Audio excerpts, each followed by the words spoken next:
was mentioning that early last week I saw a clip of Channel 7's Jules Vasquez bringing attention to the possibility or the ongoing exploration of a mega purchase by BTL to acquire its competitor, Smart, and also to acquire the cable providers, the other main cable providers in the country, namely Centaur and NexGen. Big things. And he was saying he has been hearing this, and he put it out and saying and mentioned different aspects. But anyway, that was just, there was nothing out there. He just was hearing things, and you know, it's a media, it's a journalist that is extremely plugged in, and he put it into the atmosphere that this is going on. He kind of put it in context and described the principles involved. So I'm like, okay, well, see what happens with this. Later on in the week, there comes a release from BTL, and the release from BTL said many things, but notably there was something it did not say. It did not say that the report is untrue, and it did not deny. In fact, said, oh, this has been going on, this conversation's been going on. And then it added something very interesting. It added motivation and justification for BTL to do this. So, one, there was no denial, and two, a big portion of the release, it was making its case why BTL is looking at this as something, as an opportunity. And that is put in on the record, and very little has been said in regards to that. Essentially, something is put out as unconfirmed, without any details. Nobody has said anything on the record as what's going on. But this, if this is going, we're putting it out, putting the nation on alert. That was what was done on Channel 7, putting the nation on alert. This could very well be happening and warming up underneath the surface. You don't know anything about it, but we put you on alert. And the buyer in this scenario jumps out to essentially say, but there are the reasons why, you know, this potentially in a free interest, blah, blah, blah, blah, blah. And there is nothing around, nobody really, it's there. It's on the record. And a day goes by, and another day goes by, and as if though that is not anything to have any concern about. Me and this telephone thing here, I have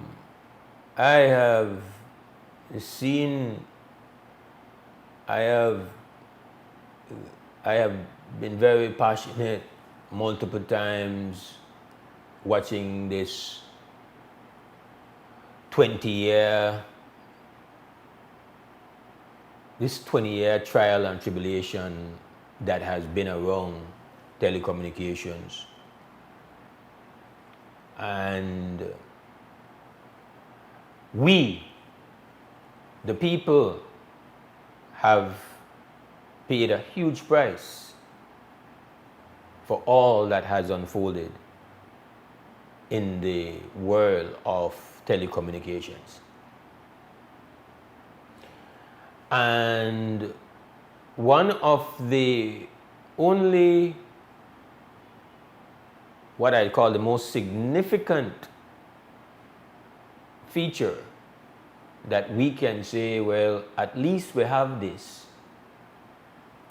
is that we have had for the past couple of years some level of legitimate competition. We've paid a lot, but we have some form of actual competition. We have been haul and pull. We have been deceived. We've been tricked. We've been played. And we have had to pay. But we got competition. And now, the company in which we have legal stake by the ownership of the shares by the government of Belize,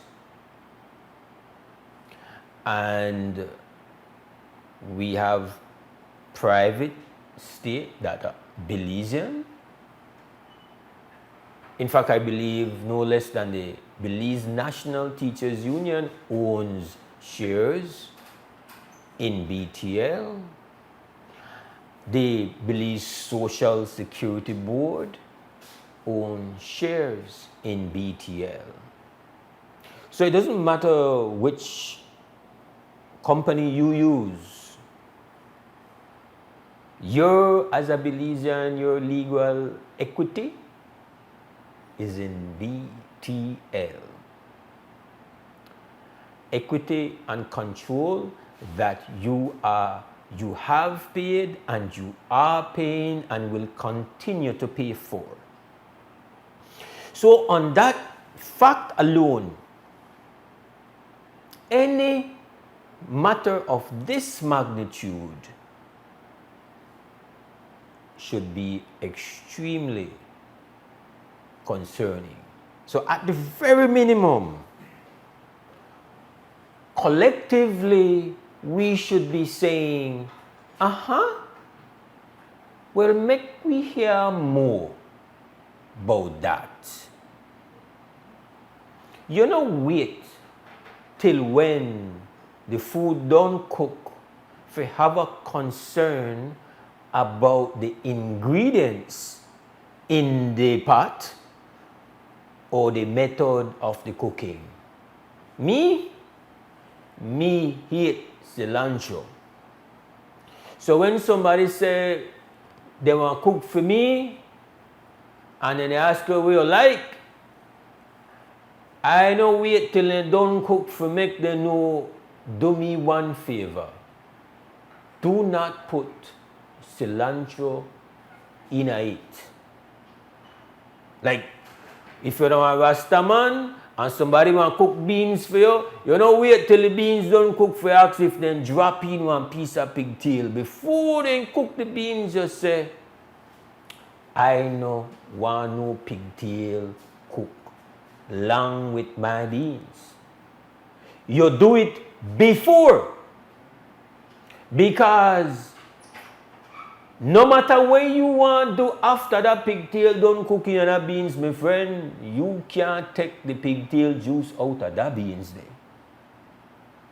So the time for have one intervention that before you start do what you want to do. Then when you come tell me, I got beans for you. Oh, with Mikey, my case, no can tell me afterward, boy, I never know, like cilantro. At that point in time, I want to starve.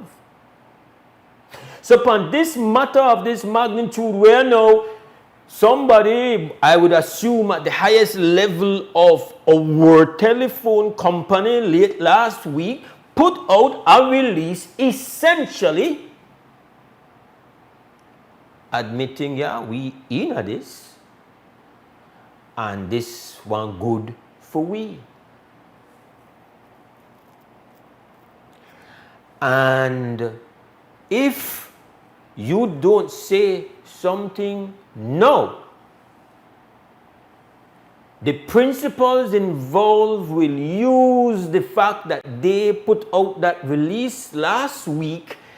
They will tell you when you might have some problem in the future, but we may tell you. So actually, that release last week has been, they sneak that out because down the stretch, that will be counted as transparency. While we busy with everything else we busy with, the unions are fighting as they deserve, and they have every right to fight for salary increase, and everybody they deal with, what then they deal with. And in the midst of all of that, what was confirmed last week is the mother of all negotiations that take place, where a phone company that has been haul and pull, sell and buy, that has been milked, and that we have to pay X amount of money for because of all the trials and tribulation. X amount of court cases. And we hear something like that, and we do wait for the beans don't cook, we must knock for we head. Can't wait till it don't cook. I want to voice my first concern. My first concern. First of several, but this is my first concern. The chairman is somebody that used to come here on this show as senator and was a defender of transparency and accountability as the senator representing no less than the Chamber of Commerce. I had some really amazing conversations with the then Senator Lizarraga, and a very informed person, and a person who consistently came on the show and defended accountability and transparency. Well, cool. The former senator took up a position as the chairperson of BTL. He is really big. As the chairperson of BTL, he had a right to accept that position. I have no judgment. But I hold the former senator to an extremely high standard because he established those very high standards via conversations with myself on this show. One of the aspects of this is that what has been put out and has not been denied in the press release issued by BTL last week, and since there has been no denial, then it must amount to an admission that BTL is not only interested in acquiring Smart, it's also interested in acquiring the cable companies. And one of the premier cable companies is a cable company owned by the brother of the chair. My first problem is not to cast aspersions on the character of any of the people involved, but just to say that is not a good look. In fact, that is a downright terrible look. It doesn't work. And as a defender of transparency and accountability, my expectations are that the chair would understand where it is extremely appropriate and fair for there to be an expectation that any negotiations of that magnitude would require his recusal. I would imagine that that is a no-brainer, because I have had so many conversations with the chair. So that is just the initial first concern. That can't work like that. I bring that up not to grandstand, but to try to say to all the social partners, to all the citizens, I am not accepting the non-response to what amounts to an admission that this is on. I can't say nothing based upon rumors. And even though I have tremendous respect, Jules Vasquez's credibility is to the sky. It's not a rumor monger. If he hear it, trust me, there is something going on there. But even then, I will not just jump to something. I speak now after the release coming from BTL, which amounts to me as admission. The game is on. The game has been on, and we have every reason and justification and have every, more than that, we have a lot of significant advantages, pros to doing this. Not here to determine any of that. But there is a second concern based on that release to the seller and whoever put out that release last week. I never been great at selling things. I would never consider myself to be a salesman, businessman. I'm no good at selling things at all. There's some people who know how to sell. They know how to, that's for their thing. They know how to sell. They know how to do the game of selling. I know, no. But I have enough sense to know there are some basic fundamental things about selling that you, the seller, or in this case, not the seller, the buyer, not the seller, my mistake, the matter of the buying. BTL is the buyer, and the buyer put out a release. And what concerns me about the release is that the buyer has established in that release that the purchase is not just an asset acquisition. The buyer in that release makes the case about long-term benefits and profits that they could get if it is that this is something that can be agreed upon.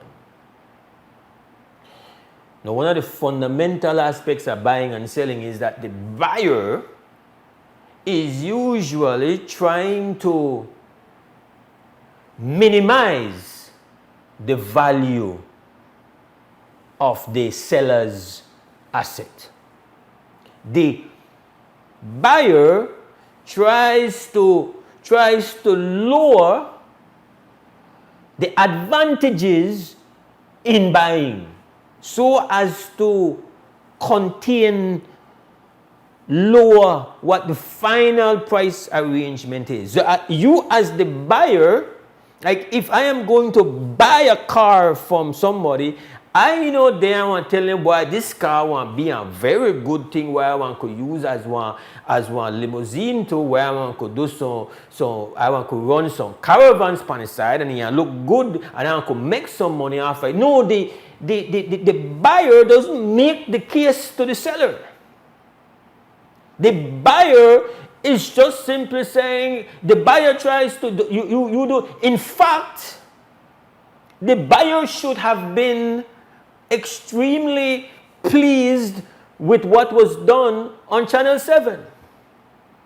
Because the buyer who now has, say you see, the thing, you read the report pound thing out there, you know how to do no a favor, you take what you get. That is, again, I'm not a great buyer seller person, transaction scene. I don't know business people, but I know some basically things. You can't, the buyer, not look for grounds for inflate the value and the legitimacy of acquiring something. So that essentially is what was done in that release. It makes no sense to me. And let us not, again, at the very minimum, we people collectively for say, Koya, can't tell we more. Right now. Not when you're done. Not when you wrap your negotiations. Because this don't look good. This look like economic incest. So Koya can't tell we more. Not later on, but now. If you don't do that, if we don't do that, if the unions don't do that, if the civil society doesn't do that, if the Chamber of Commerce doesn't do that, what was put out last week amounts to, on the record, transparency. We tell you, we tell you that we not only the buy asset, but that we pay for the elimination of competition. So we willing to pay beyond asset value. That when they put in the release and then put it, and it now is on the record, and you can't say nothing that you never know. You can't say when they bring it done cook, oh, but I never want that in my food. So days have gone by, that release is on the record, and the amount of vocal response to it has been this much. As if though we all have collective amnesia as to the trials and tribulations that have taken place as a result of deals and wheels in telecommunications over the last 25 years. That like we don't remember any of that.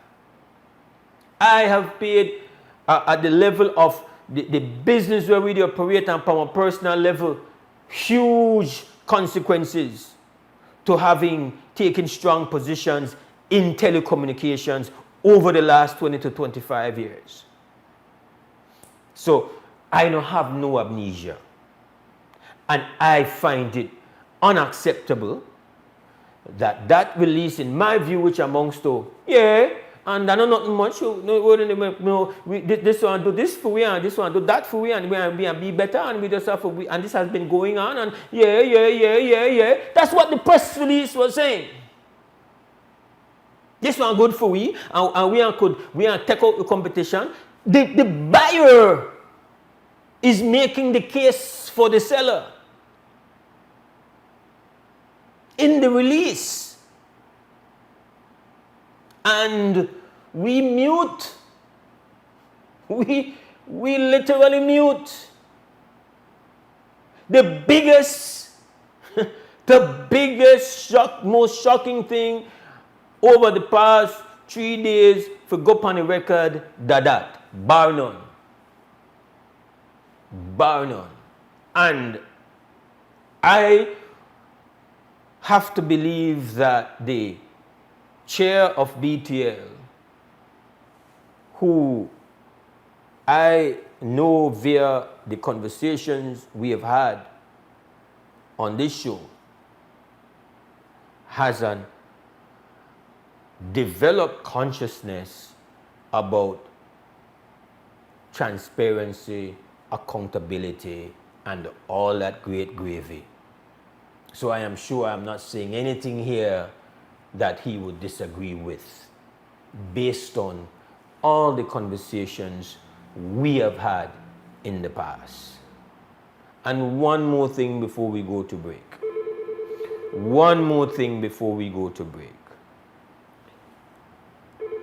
It is the one that they try to downplay. It's the one that they try to downplay, but let's put it on the record. Potentially what we could have here is that the billionaire from the UK, Mr. Ashcroft, is potentially in a position to get a payoff for Digicel BTL, and then to have that company also give him a payoff for the other phone company. Let's put that in the pot. We go to break. 2 cents.